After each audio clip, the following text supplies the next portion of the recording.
12 लाख रुपए लगते हैं 1 साल के, जहाँ पे सब लोग जाते हैं। इधर से सवाल सर। हाँ सर, अभी अमेरिका प्रेसिडेंट का एक बयान आया है कि हम लोग बहुत इंजीनियर्स और डॉक्टर्स बना रहे हैं, हम बहुत प्राउड फील करते हैं, परंतु और स्किल्स में हम कहाँ स्टैंड करते हैं वो हमें पता चल गया। सर, एक यूथ जो है आज का और आने वाले समय का भी यूथ एक चाहेगा कि मैं खुद चाहूँगा कि मेरे पास एक वाइट कॉलर नौकरी हो, और गवर्नमेंट कारपेंटर बना के उनको डिग्रियाँ दें, या ज्वेलरीज के अपने बात की ज्वेलरियाँ बनाएं, ज्वेलरी बनाने वाला उनको डिग्रियाँ दें। परंतु जो यूथ की जो सोच है कि मुझे वाइट कॉलर नौकरी चाहिए, मुझे नहीं बनना एक कारपेंटर, मैकेनिक और ज्वेलरी बनाने वाला, वो कैसे सोच को बदल पाएंगे? क्योंकि वो सोच बदलना बहुत ज़रूरी है। इसमें मैं एक बात कहूँगा, अगर वाइट कॉलर जॉब की आप बात कर रहे हैं, आप देश के समाज को 2 भागों में बांटिए। एक जो आपकी तरह सोचते हैं, जो व्हाइट कॉलर जॉब लेते हैं, और आप उन लोगों के बारे में सोचिए जिनको पढ़ने के साधन नहीं है, जो गांव में रहते हैं लड़के। उनको पहला तो हमारा टारगेट है कि ताकि वो स्किल्स सीख सकें। दूसरा, व्हाइट कॉलर जॉब अच्छी है, करनी चाहिए, बट मैं ये चाहूंगा, सारे यूथ को कहूंगा, देश अगले 10 साल में 2010 से 22 तक 12 साल में 8 से 10% ग्रो करेगा। इस समय देश को आप जैसे यूथ की जरूरत है जो एंटरप्रेन्योर बने। आप एक छोटी कंपनी खड़ी कीजिए, चाहे कोई भी हो, चाहे फूड प्रोसेसिंग में क्यों ना हो, आप 20 लोगों को, 30 लोगों को, 40 लोगों को नौकरी दीजिए। तो मैं ये कहता हूं कि दूसरों के लिए नौकरी करना अच्छी बात है कुछ समय तक, लेकिन एक हिंदुस्तानी यूथ को एंटरप्रेन्योर बनने की बहुत सख्त जरूरत है। पहले आपके पास सरकारी नौकरी थी, फिर लोग प्राइवेट नौकरियों से डरने लगे कि नौकरी से निकाल दिया जाएगा। ऐसा हुआ नहीं। अब देश को एक तीसरे रेवोल्यूशन की जरूरत है, सरकारी नौकरी के बाद प्राइवेट नौकरी। मैं ये कहता हूं, प्राइवेट नौकरी ठीक है व्हाइट कॉलर, लेकिन आप अपना एक एंटरप्रेन्योरशिप शूज के, सरकार की बहुत सारी स्कीमें हैं आपको लोन देने की, मुश्किल हर धंधे में आती है, लेकिन आप एंटरप्रेन्योर बनिए, स्किल लोगों को एम्प्लॉय कीजिए। कितने लोग यहाँ पर जो हैं वो मैकडोनल्ड जा चुके हैं? मैकडोनल्ड सब लोग जा चुके हैं। हाँ ठीक।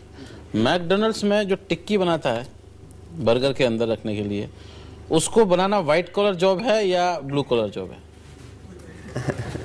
मुझे बताइए। उससे ज्यादा जो है फायदे का सौदा कोई नहीं है। अगर आप अपनी यूनिट लगाएं और उसमें टिक्की बना करके बेचें, तो मैकडोनल्ड को ना बेचें और अपने पड़ोसी की दुकान को बेचें, that's the biggest job you can get. पहले किसान हुआ करते थे कि साहब वो खेती चलता है, हल चलाता है, दो बैलों की जोड़ी लेकर के जाता है। अब किसान हमारे मुल्क का जो है वाइन बनाता है और दुनिया भर में एक्सपोर्ट करता है, वो भी किसान है। आप बताइए क्या सवाल? सर, मेरा क्वेश्चन ये है कि जो हमारे यहाँ जो इंडियन एजुकेशन है, तो उसमें इतने सारे सब्जेक्ट क्यों पढ़ाए जाते हैं? चूंकि और ये आज की जो प्रॉब्लम है एमबीए वालों की, कि वो अगर फाइनेंस सेक्टर में जाना चाहते हैं तो उनको मार्केटिंग भी पढ़नी पड़ती है, और इस वक्त जो है एमबीए वाले इतने परेशान हैं, वो अपनी कहीं सर्विस लेने जब जाते हैं तो वो एमबीए अपना डिग्री हटा दे रहे हैं और वो अपनी सिर्फ सिंपली ग्रेजुएशन दिखा रहे हैं कि मैं ग्रेजुएशन हूँ, क्योंकि एमबीए वालों की मार्केट इतनी डाउन हो गई। वो चाहते हैं, वो सोचते हैं कि अगर एमबीए वालों को रखेंगे तो उनको ज्यादा पैसे देने पड़ेंगे। और मेन प्रॉब्लम ये बड़ी कंपनी की है, और मेन प्रॉब्लम हमारे यहाँ की सब्जेक्ट है, क्योंकि अगर हम यूपी बोर्ड और सीबीएसई बोर्ड की बात करें तो यूपी बोर्ड में Sanskrit, Hindi, English, math, science, इतने सब्जेक्ट पढ़ाने की क्या जरूरत है? हमारे अब्रॉड में ज्यादा सब्जेक्ट नहीं है, इसलिए फोकस जो है सिर्फ एक चीज होता है। तो हम चाहे अच्छे इलेक्ट्रिशियन, शॉर्ट कोर्सेस, सरकार का ये कहना है कि बहुत जल्दी वो एमबीबीएस का एक 3 साल का कोर्स लेके आने वाली है रूरल एरियाज के लिए। क्या आपको लगता है दैट्स द वे फॉरवर्ड? आपसे पूछ रहा हूँ। I don't know whether we should dilute standards. I think we should have a way where there are enough incentives for people to go to rural areas. But एक technical dilution करना, क्योंकि एक वो हम सुबह से हमारे ये परिपाटी सहमत हूँ। हाँ। मैं इसलिए सहमत हूं कि हमें 12 साल बाद की सोचना चाहिए। 12 साल बाद अगर हम सोचेंगे, दुनिया में कम से कम 6 करोड़ लोगों की, स्किल्ड लोगों की शॉर्टेज होगी। मैं चाहता हूं हिंदुस्तानियों को एक ग्लोबल स्टैंडर्ड अडॉप्ट करना चाहिए। Dilution of standard is not a solution to problem. मैं चाहता हूं कि लोग स्किल सीखें, मैं चाहता हूं लोग एंटरप्रेन्योर बने। स्टैंडर्ड डाइल्यूट करना, और ये मैं बात से बिल्कुल सहमत हूं, इतने सब्जेक्ट पढ़ाने की क्यों जरूरत है? हम फोकस क्यों नहीं रहते? वो चीज पढ़ाना चाहिए जिससे एक खुद के रोजगार में या किसी कंपनी के साथ करने में फायदा हो? नहीं, मैं जो बात कर रहा हूँ वही आपकी बात कर रहा हूँ। मैं ये कह रहा हूँ कि आप एमबीबीएस करवाते हैं, 5 साल लगते हैं, उसके बाद में पोस्ट डॉक करते हैं, उसमें 1 साल, उसमें 6 साल लग जाते हैं।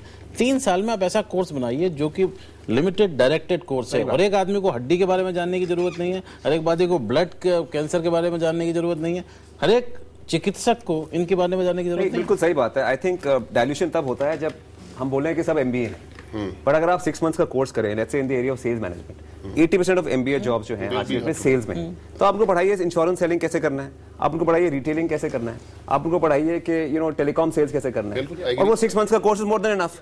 तो अगर लेकिन आप उसको एमबीए बोलेंगे तब डायल्यूशन होता है, but don't call it an MBA, मैं उसको call it short term skill course. Short term skill course, वो शॉर्ट टर्म स्किल कोर्स है, जो 3 से 6 महीने का कोर्स है, वही पढ़िए और उसमें एक्सपर्ट बनिए, खुद मेहनत से, खुद एंटरप्रेन्योरशिप। एब्सोल्युटली। हाँ, आप बताइए। मेरा जैसे कि हम सब जानते हैं कि हमें अपने एजुकेशन सिस्टम में इम्प्रूवमेंट की बहुत ज़रूरत है। अगर चाइना में देखिए तो वहाँ छोटी सी एज में ही स्कूल की लेवल में ही उन्हें टेक्निकल वर्क सिखा दिया जाता है, जबकि यहाँ पर 12th पास करने के बाद भी एक बहुत ज़्यादा स्टूडेंट्स को ये नहीं पता था कंप्यूटर कैसे चलाना है। जो हम स्किल बाहर जाके सीखते हैं, अगर हम स्कूल के लेवल पे ही पहले ही सिखा दिया जाए तो टाइम भी ज़्यादा वेस्ट नहीं होगा और मतलब जो स्किल हमें चाहिए वो भी हमें जल्दी मिल जाएगा। स्कूल एजुकेशन का तो हमारे यहाँ बहुत ही बुरा हाल है। मैं आपकी बात से सहमत हूँ। मैं मानता हूँ 8वीं के बाद 9वीं 10वीं में लोगों को एक ऑप्शन दी जानी चाहिए स्कूल में, खासकर रूरल एरिया में, कि जो हम स्किलों की बात करें 3 महीने के, लोगों को ऑप्शन दी जानी चाहिए, वो सीख सकें। 10th-12th में तो मैथ्स पढ़ाया जाता है, कुछ लोगों को तो ये तक नहीं पता कि पास हो जाते हैं वो किसी तरह, लेकिन ये नहीं पता कि मैथ्स की फॉर्मूला पुट कहाँ करने हैं हमें। बिल्कुल। आपको असर की जो स्टडी उसमें आई है कि 5वीं क्लास के बच्चों को 70% को दूसरी क्लास का जो जोड़ भाग है वो समझ में नहीं आता है। तो सही बात है। और एक ये भी है कि अगर अच्छी क्वालिटी वोकेशनल प्रोग्राम्स स्कूल के अंदर अवेलेबल हों तो जो प्रेशर है, lot of people just go into colleges because उनको पता नहीं कि अब क्या करना है 12th के बाद, अब क्या करना है कॉलेज के बाद, अब क्या करना है पोस्ट ग्रेजुएट डिग्री के बाद। So that pressure will come down and that in some manner can improve the quality of our education. और क्वालिटी ऑफ एजुकेशन पैसे से इंडिया में हायर एजुकेशन पर $406 पर पर्सन हम खर्च करते हैं, चीन में 2728 करते हैं, और बाकी छोटे मुल्क भी हम उठा लें जैसे इंडोनेशिया $666 खर्च करते हैं पर पर्सन, फिलीपींस में $625 करते हैं। और ये फिलीपींस आप देखिए वो दुनिया भर में एक सोर्स बन रहा है हेल्थ केयर एक्सपर्ट्स के लिए, और वो इसीलिए बन रहा है कि वहाँ पर वो कर रहे हैं। क्या आपको लगता है आने वाले दिनों में, क्योंकि हमारे मुल्क में हर चीज जो भेड़ चाल से होती है, तो लोगों में ये भेड़ चाल होगी कि जो कंजम्पशन है, जो एक्सपेंडिचर है, उसके हिसाब से आपको स्किल एनहांसमेंट करना चाहिए। और क्या आपको लगता है ये हो सकती है भेड़चाल? मेरे हिसाब से भेड़चाल हो सकती है अगर आप रेगुलेटर नहीं बनाएंगे। ये तो वही हाल हो जाएगा कि आप फिल्म की टिकट लेने गए और सब लोग कूद पड़े लाइन के लिए। जब तक एक लाइन करने नहीं होगी, स्किल रेगुलेटर का काम है डिमांड सप्लाई को रेगुलेट करना, कंटेंट को रेगुलेट करना, स्टैंडर्ड्स को रेगुलेट करना और प्लेसमेंट को रेगुलेट करना। ये सरकार का फर्ज है और इंडस्ट्री का फर्ज और मीडिया का फर्ज ये है कि लोगों को जानकारी दे कि किस तरह के स्किल कहाँ पढ़ने हैं, उससे क्या फायदा है और कहाँ कितनी नौकरी है, और हमारे को एंटरप्रेन्योर और ग्लोबल सोच होनी चाहिए, ये मेरा मानना है। वरना समय दूर नहीं है जब छोटे देश जैसे Vietnam, Philippines, Hungary, Poland, they will become our competitor in this area अगर हम अभी सरकार ने और इंडस्ट्री ने कुछ नहीं किया तो। But in some manner, I think our strategies are also little misplaced in the sense कि अगर government is the biggest investor in these fields, particularly education. So in a country of India's size, a few centers of excellence is not good enough. A few IITs and few IIMs is not good enough. The focus of the government should be to create infrastructure जहाँ पे primary level पे वो school आप improve करिए because that is the foundation. So I mean if we are talking about higher education, maybe the government should leave that to the private sector, let them invest in those things because they are sort of. नहीं, पैसा ही नहीं है government के पास में. मैंने बताया आपको कि पीपल आर स्पेंडिंग, लोग जो है वो ज्यादा पैसा विदेश में पढ़ने में खर्च कर रहे हैं, सोच के खर्च करना बजाय इसके कि यहाँ पे खर्च करने के. और हमने आप जो कह रहे थे कि मीडिया को करना चाहिए, मीडिया की ओर से हमने अपना कम से कम आज जो है वो फर्ज निभा दिया है और आपको ये बता दिया है कि वो 10 सेक्टर क्या है आने वाले जिसमें कि आपको आगे के दिनों में नौकरी मिलने वाली है. मनी मंत्र में आज इतना ही. नमस्कार, धन्यवाद, thank you.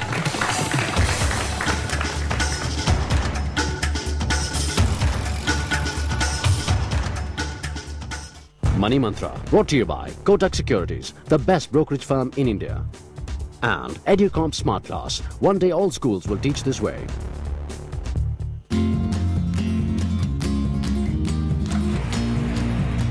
Every achievement is not an end, but the beginning of a new journey. SR. Let's begin. Our high-tech ATMs remember your favorite withdrawal amount, so you get cash 40% faster. HDFC Bank, we understand your world.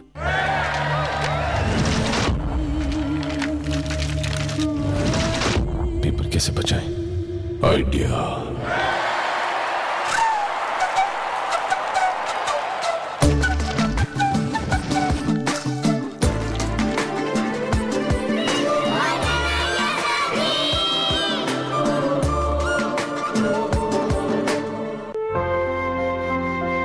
Playful. Whatever your style, there's a Sarah for you.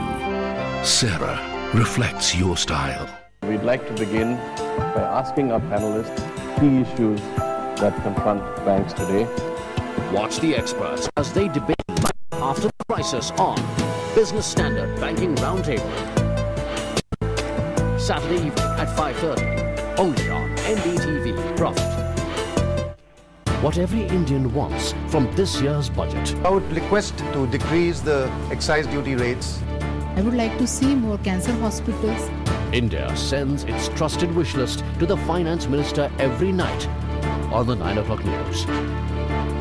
Max India presents Dear Pranab Babu, where India helps figure out the business of life.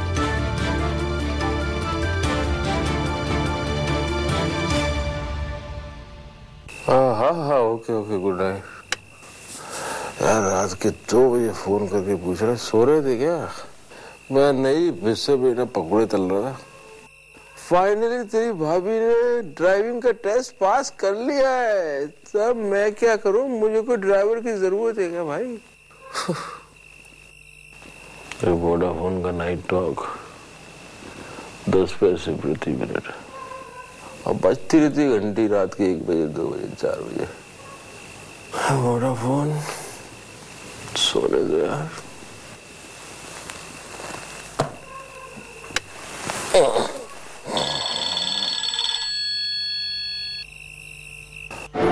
As the fog hangs warily over London, we can always offer you the perfect pick-me-up.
This is NDTV, and you're watching NDTV Profit.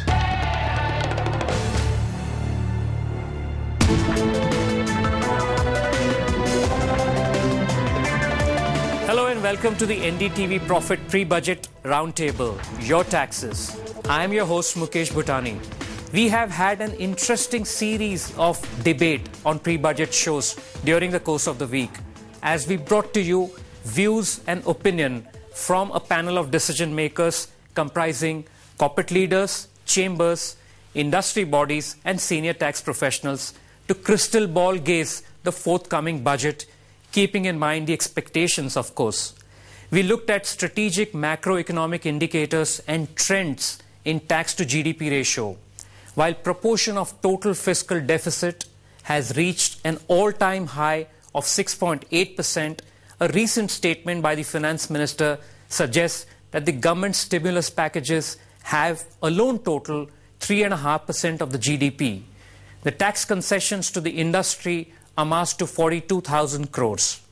Let's recap the 3 sessions.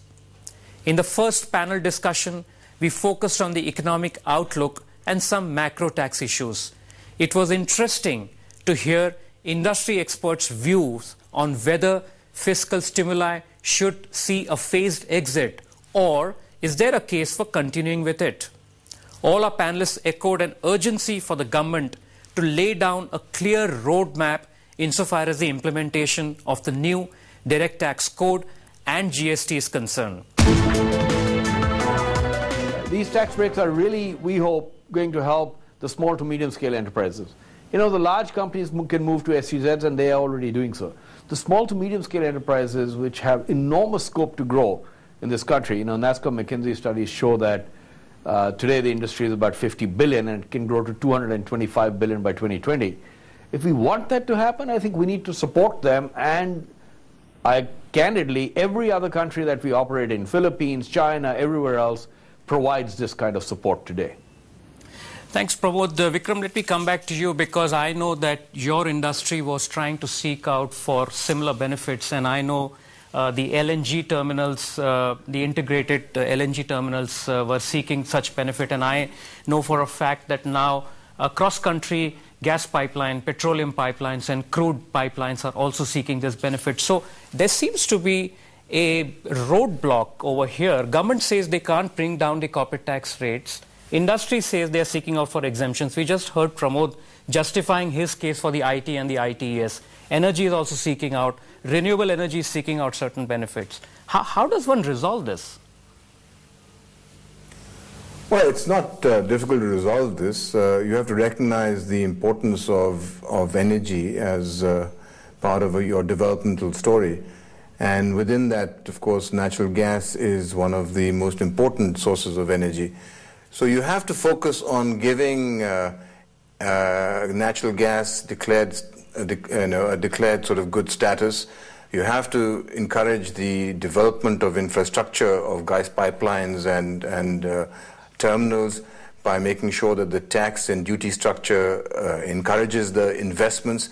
And whether it comes through the corporate tax route or whether it comes through the indirect taxes is another matter. But the fact of the matter is that unless you focus on developing the infrastructure, you're not going to be able to increase the share of natural gas in the total energy basket. You're going to then remain totally dependent on oil.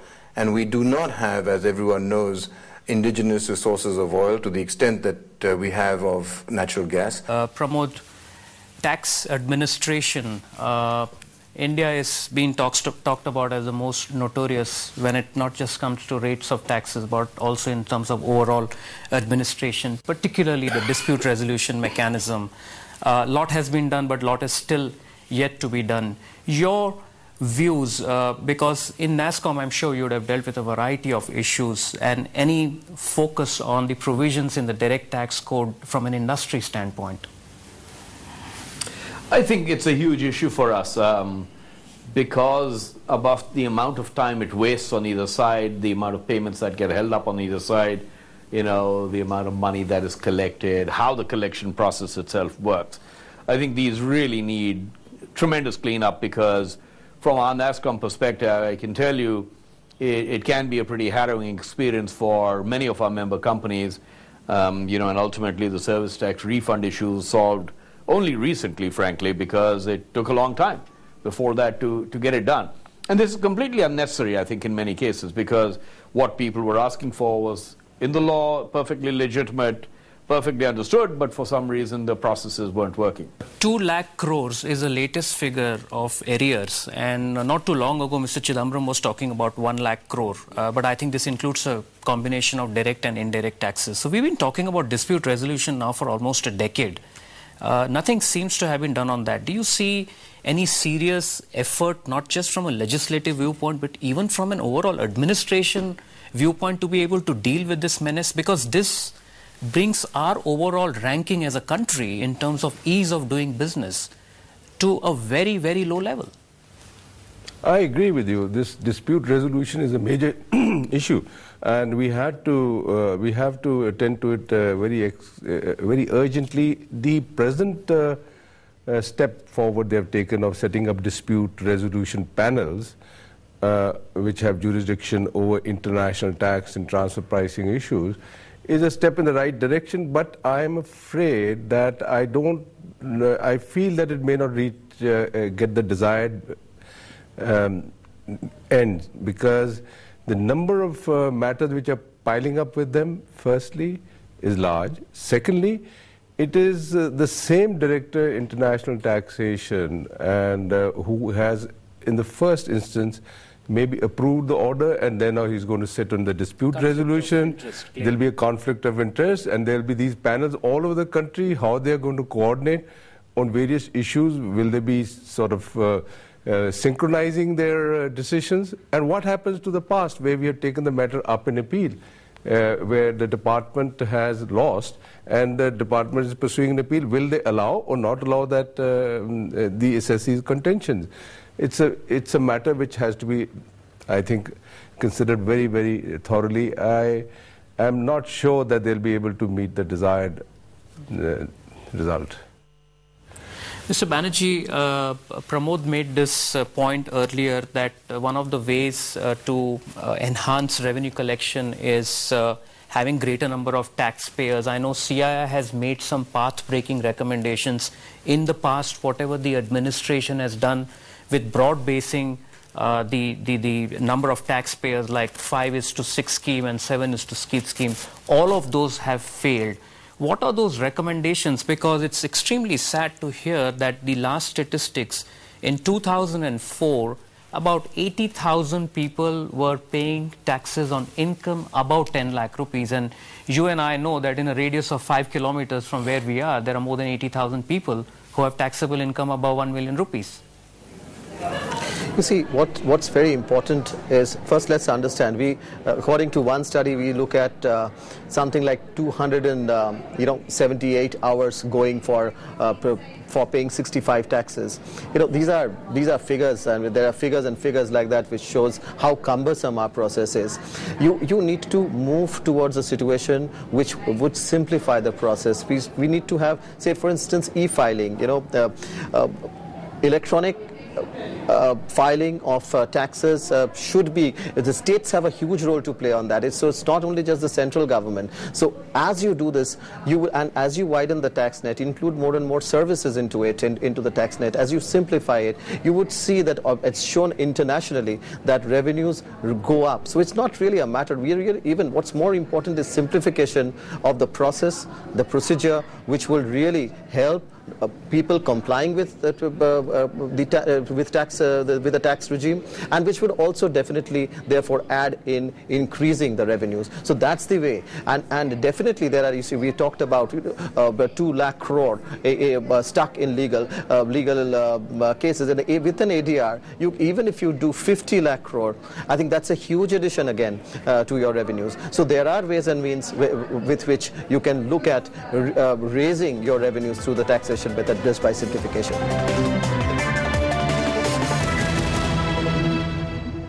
Your Taxes is presented by SR. Let's begin. In association with the Vista